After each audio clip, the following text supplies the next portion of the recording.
के साथ जुड़ रहे हैं खास मेहमान, उनका रुख हम करेंगे और इसको आगे बढ़ाते हुए हम ये भी समझने की कोशिश करेंगे कि यहाँ हर कदम क्या परसेप्शन की एक बैटल भी चल रही है।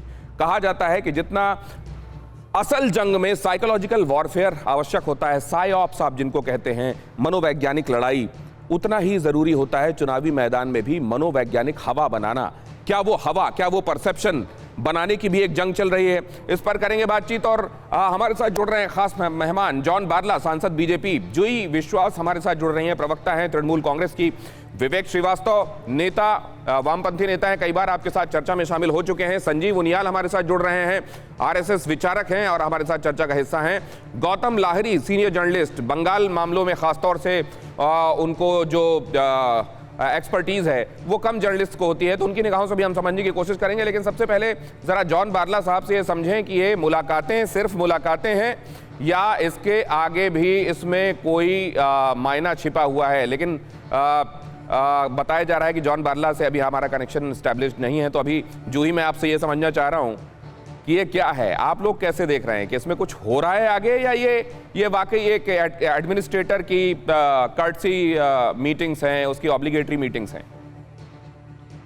देखिए, पहले मैं आपके सारे दर्शकों को, मेरे बंगाल की तरफ से सबको बहुत बहुत शुक्रिया अदा करती हूँ, आपने मौका दिया यहाँ पर हमको कुछ बोलने के लिए। आज पहली बार मैं आपको ये बोलना चाहती हूँ कि सौरव गांगुली खुद इस मामले में आज इंटरव्यू उनके सामने आए हैं। उन्होंने खुद बोले हैं कि मेरे परिवार के कोई भी लोग पॉलिटिक्स में नहीं आ रहे हैं, उन्होंने ये बात क्लियर किया है। अभी तो फिलहाल हमारे भारत और ऑस्ट्रेलिया के बीच में जो क्रिकेट मैच चल रहा है, हम सभी उनका आनंद उठा रहे हैं। हम सोचते हैं, हमारा उम्मीद ही है कि भारत जीत के आए। फिलहाल तो हम सभी क्रिकेट मैच देखने में बिजी हैं और आगे का जो भी होगा वो तो हम सभी देखेंगे, उसमें तो किसी का हाथ नहीं है, वो अपने अपने खुद गणतांत्रिक देश है, इसमें कोई भी अपना राय। जॉन बारला हमारे साथ जुड़ गए हैं, जो ही आइए उनसे भी समझ लें भारतीय जनता पार्टी इस बारे में क्या कहती है। जॉन बारला, क्या उनको वाकई भारतीय जनता पार्टी अपने खेमे में लाकर अब मुख्यमंत्री बनाने की तैयारी में है?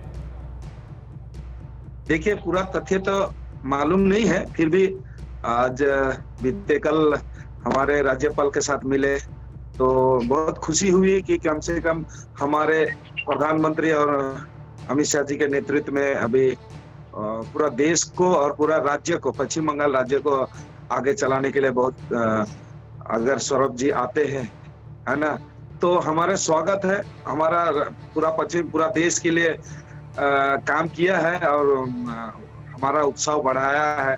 और जिस प्रकार से बीसीसीआई का प्रेसिडेंट था और पूरा वर्ल्ड को नेतृत्व दिए थे, कल का दिन में आएंगे। मैं सीधा पूछता हूँ, आप लोगों की तरफ से कोई प्रपोजल है क्या? वो आते हैं तो स्वागत है, ये नहीं, आप लोगों की तरफ से प्रपोजल है क्या? क्या वो उनको आपने विचार करने के लिए वक्त दिया हुआ है क्या? देखिए, वो ये तो वक्त आने पर पता ही चली जाएगा। ये वक्त आने पर पता चलेगा, मतलब आप सस्पेंस चाहते हैं, अभी बना रहे। हम चलते हैं उनियाल साहब के पास।